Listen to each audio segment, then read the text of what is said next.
Joining us now, immediately, is OjyOkpe with stories trending around the world. Hello, Genix. Good morning, Dr. Abati. How are you this morning? Good morning. And good morning to the latest doctor in town, Dr. Rufai. Would I say congratulations? We have pictures of Rufai being honored over the weekend. Congratulations. Really. Yeah. I mean, it's amazing that people notice us and they, you know, confer these beautiful awards to journalists like you. Absolutely. Good job, Rufai. Now it's, you know, I've not greeted you yet because now it's 2 doctors and 2 ladies, in red. Yes. Well, all right, you know, we're going to get ours soon. Yes, I agree. So, and that chieftaincy title for you. Absolutely. Well done, Rufai. Well, all right. Good morning to you, viewers. Here are some of the stories that are trending across the globe. In New York, famous Nigerian retail store, Alara, showcased an exhibition over the weekend dubbed Africa Fashion in Brooklyn Museum's largest ever presentation with over 180 works by 40 designers from over 20 countries across the African continent. The exhibition, which began in June and is set to run till October, attracted dignitaries from the government of Nigeria and other esteemed guests. Speaking during the exhibition, Reni Folawiyo, founder of the iconic store, said the exhibition shows that Africa has taken its rightful place as a center of culture and creativity. Africa has taken its rightful place as a center of culture and creativity. I thank you all for joining us here today to celebrate the greatness that is Africa. In France, President Emmanuel Macron announced on Sunday that the country will end its military presence in Niger and pull out its ambassador as a result of the coup that removed democratically elected President Mohamed Bazoum. The Niger military junta, in response, said the announcement signals a new step towards the sovereignty of the country. In Spain, tens of thousands of demonstrators gathered in Madrid on Sunday to protest against possible plans by acting Prime Minister Pedro Sanchez to grant an amnesty to Catalan separatists to keep himself in office after an election he failed to win. The demonstrators traveled from across the country to attend the rally. Authorities estimated the size of the crowd at 40,000 people. In Ghana, the high cost of living protests in the country's capital, Accra, which began on Thursday, September 22nd, with protesters taking their grievances to Jubilee House, the country's presidential palace, is expected to continue today, Monday, September 25th. The protesters are asking the Ghanaian government to fix the country as the slowdown in inflation rate is not reflected in their daily lives.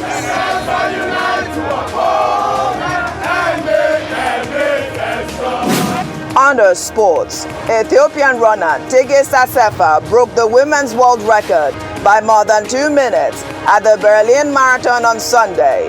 The 26-year-old athlete, who won in Berlin last year, ran the race in 2 hours, 11 minutes and 53 seconds to break the previous women's record set by Kenya's Bridget Koskei at the Chicago Marathon in 2019. Kenya's Eliud Kipchoge won a record 5th title in the men's race, stopping the clock at 2 hours, 2 minutes and 42 seconds, the 5th fastest time of his career.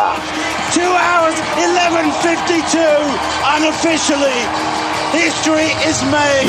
Finally, 4-time Olympic champion Simone Biles condemned a viral video over the weekend of a black gymnast who was skipped over during a medal ceremony as her white peers were each given an award at an Irish gymnastic event ceremony. The incident, which occurred at a gym start event in Dublin in March last year, resurfaced on social media, eliciting outrage among millions of social media users across the globe. Reacting to the video, Simone Biles, in a post on X, stated that the video broke her heart and warned that there should be no room for racism in any sport.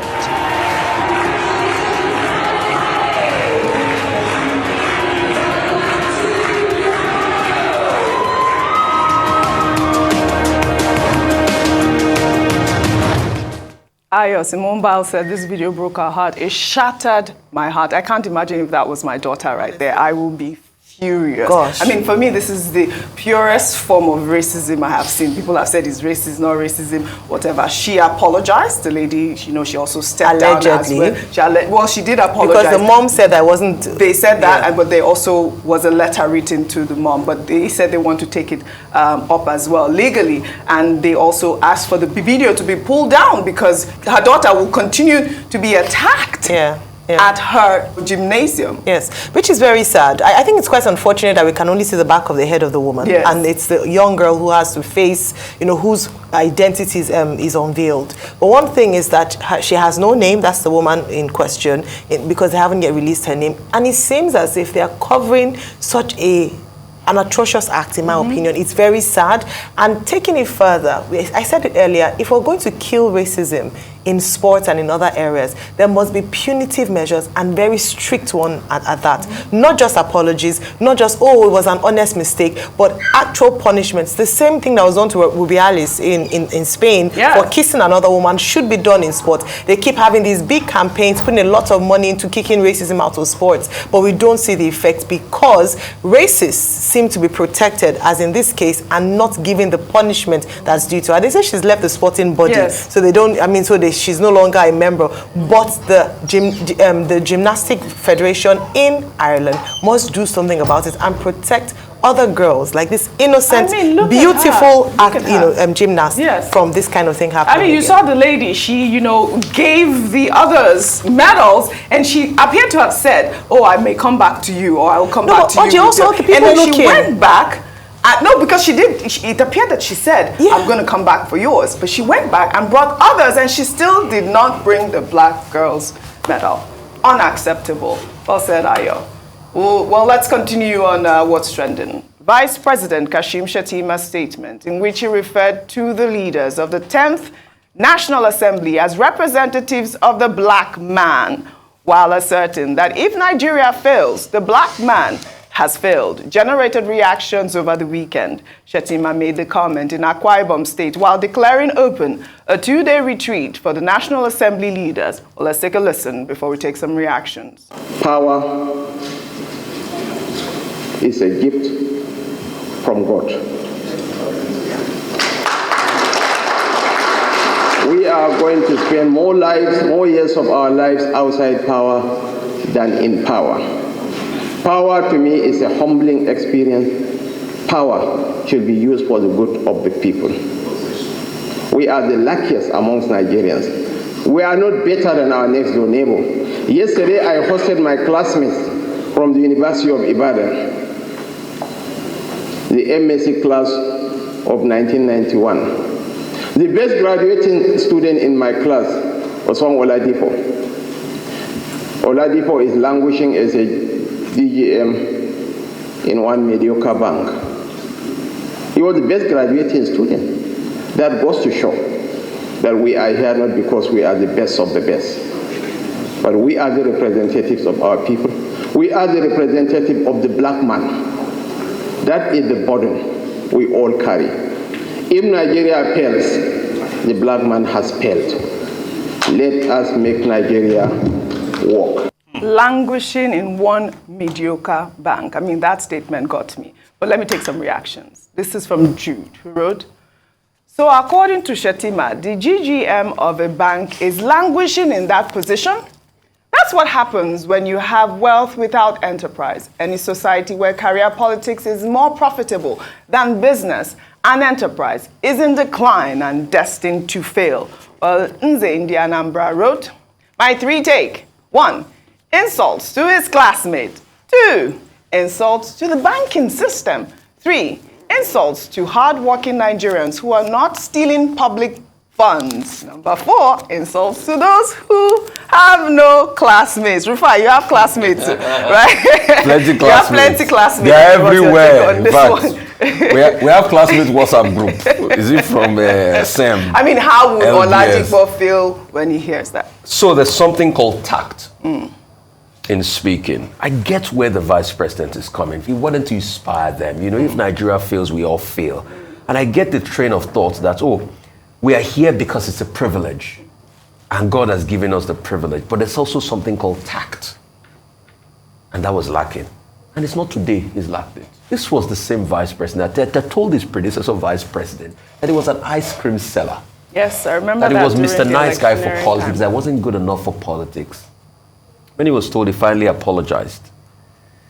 He has said many other things too that shows he lacks that level of tact in speaking. Because what he has just said is he has just denigrated the hard-working people that didn't choose to go the path of politics. Please, for whoever you are, that Mr. Vice President's classmate, Mr. Oladipo, you are successful as a DGM of a bank. You are running your own race, you are living your path, you are doing well within your right. Not all of us will become vice presidents, not all of us will become politicians, but we will be successful in our own right and in our own lives. Just to set that straight. So please, next time, I think we can limit this by making our leaders follow a script. And let them stop speaking off the cuff. Because when they want to speak from the heart, sometimes they lack the tact to be able to say it. And for every hard-working Nigerian out there that never went through the route of politics, that will never do politics, it doesn't mean you are not successful. Even if you're working in a microfinance bank after 30 years of doing MBA, your success is your own ramification. And your success is not about money or the big fat bank account or the big political positions and all of that. Because you see, these same politicians that say so much, sometimes when you see how they've bastardized the offices and political offices, you don't want to be a politician. You don't even want to be a governor or something. So please, tact is of the importance. Absolutely. Let us have it. Dr. Basi, I know you want to Can we define the context of this conversation? Right, go ahead. Now, the National Assembly members were having a retreat in Ikorekpene in Akwa Ibom State. Godswill Akpabio, as Senate President, must have chosen his state, Akwa Ibom. As governor of Akwa Ibom, I remember that on one occasion, he hosted the National Assembly to a retreat. At that time in Uyo, the state capital. And he was telling us when we arrived, I was not part of the, I was not one of them, but the president, went there. He was welcoming us to Gilga, as he used to call Akwa Ibom. And now this time around, as Senate President, he has taken his colleagues to Ikorekpene, which is also a major community in that state. And the Vice President was there, as a keynote speaker. What were the major things that he said? There were the major takeaways for me. Number one, he said power belongs to God and that nobody has a monopoly of power. And that public officials should realize that they will spend more time out of power than they will spend in office. And that in any case, it's a question of opportunity. And it was in that context that he said, okay, he was there as vice president, but one of his brilliant classmates, is languishing somewhere as a DGM. Oh, he did say brilliant. In a bank. Right. Yes, he said brilliant man. Okay, Is it not the case? Don't we all have students? It's not every first-class holder that turns out well. There are many first-class holders who are slapping the streets. But you're defining. How do you define well? Just hold on. Okay. He's talking about opportunity in life. Second thing that he spoke about was about the black man's burden. The black man's burden is a theory. There's something called the black man's burden. And one of the tests on this is the book by Reverend Henry Johnson, Henry T. Johnson, an American. Here in Nigeria, Chief Are Oyebola wrote a similar book of the same title, The Black Man's Burden, which is saying that, look, if the black man does not strive and do well for himself, he will be subjugated, as the colonialists did, and even as could happen in contemporary times. And the vice president made a point that, look, 1 out of every 4 black men is a Nigerian. That was is a black man or a Nigerian. That was his argument. And that if Nigeria fails, all of the black race will fail. Yeah. Now, that thought is not original to him. Other people have said it, just as the reference to black body. And finally, he made a point about collaboration between the executive and the legislature, what he called cordial relations. Right. Those are the main substances, of his submission. That reference to the DGM who didn't make it despite his brilliance. You know, it's just a reference to differences in life's journey. After all, I've seen some people who made third class or graduated with pass, who are the commanding heights of everywhere in Nigeria, and yet they were poor people. I've seen people who were in the 200 level when I was already teaching at the University of Benin, who are today big entrepreneurs. And I look at them, these were my students. So in other words, leaders of the National Assembly are more important than bank MDs, right? No, it's well, all right. life's journey. Well, all right, Dr. Differences. Ayo, I want to come to you. I want to take the story on the cover of this day. Shetima's comment is coming after Phrank Shaibu, an aide to former Vice President Atiku Abubakar, accused the administration of President Bola Ahmed Tinubu of not being ready to serve Nigerians. Well, in a statement titled 10 Big Lies of Tinubu Administration, Shuaibu said the federal government prefers to use propaganda instead of doing the real work, citing 10 examples, including the statement issued by Ajuri Ngelale, presidential spokesperson, claiming that Tinubu was the first African leader to ring the Nasdaq closing bell. Shuaibu said the statement was retracted because they were caught in a lie. Shuaibu also stated that the proposed meeting between Tinubu and U.S. President Joe Biden on the sidelines of the 78th United Nations General Assembly, as announced by Ngelale, did not hold. And so, the said proposed meeting might have also been a lie. Let me just pull up some of his statements, if we can pull those up. He wrote the first lie that was told by Bola Tinubu was in his inaugural speech, where he stated that petrol subsidy is gone, with oil prices now at $94 per barrel and Naira exchanging at 1,000 Naira per dollar. The price of diesel has risen to about 1,000 Naira per litre, while petrol remains at 620 Naira per litre. It is obvious to the discerning mind that petrol is now being subsidized, a position which all marketers have espoused. Nigerians should not be deceived. Tinubu's claim that there is no subsidy is a lie. Another one there, the second lie was told, which I just talked about. Oh, actually, this was the United Arab Emirates had lifted the visa ban on Nigerians immediately, and that all Nigerians were free to visit Dubai. UAE authorities later confirmed to CNN that it was all a lie. He said it was a national embarrassment. The third lie was about what I just read, first African president to ring the Nasdaq bell, which has since been established that Jakai Kikwete rang the bell on September 21st. I took that story on Friday. Another lie, he said, a statement released by Ajuri Ngelale on August 27th, that Joe Biden was to meet with Tinubu on the sidelines of Onga. That is the only African Biden had requested to meet. It turned out to be another lie because Tinubu departed Onga without meeting President Biden. Another lie was a claim made by Tinubu on the floor of Nasdaq about retooling the exchange rate, but the exchange rate on the I&E window is about 780 Naira to a dollar, while the rate at the parallel market is 1,000 Naira to the dollar. He also talked about the Nigerian Air Force struck by alleged terrorists in Niger State. Another one is Tinubu's when he said the statement about the Central Bank of Nigeria on September 6th, that it will inject 10 billion into foreign exchange market to clear the FX backlog. Another lie. He also talked about Tinubu's inaugural speech, in which he stated that he shall serve with prejudice towards none. He accused Tinubu of running a clannish government. He also talked about the NNPC claiming that they had obtained an Afrexim loan of $3 billion with which it would help stabilize the Naira. I called that another lie. He said it was audio money. Then he said that the 10th biggest lie, which is a scam, he said it was a deceit of the Tinubu administration, which was the Student Loan Act, which he signed on June 12th. The new law provides loans for students' tuition only. But Adele Alake, who was the then special advisor on media and publicity, in a statement said that the government tuition remains free. Oh, are we done? Oh, we ran out of time. Oh, we did. Go. I didn't even know. Oh, wow. I didn't even know that. I lost my. Well, if you can quickly make a statement about Phrank Shaibu. All right. All right. I didn't even know. Much. Well, I'd like to thank you all for your great analysis on what's trending today. Well, that's all I have for you on what's trending today. I'll see you all tomorrow.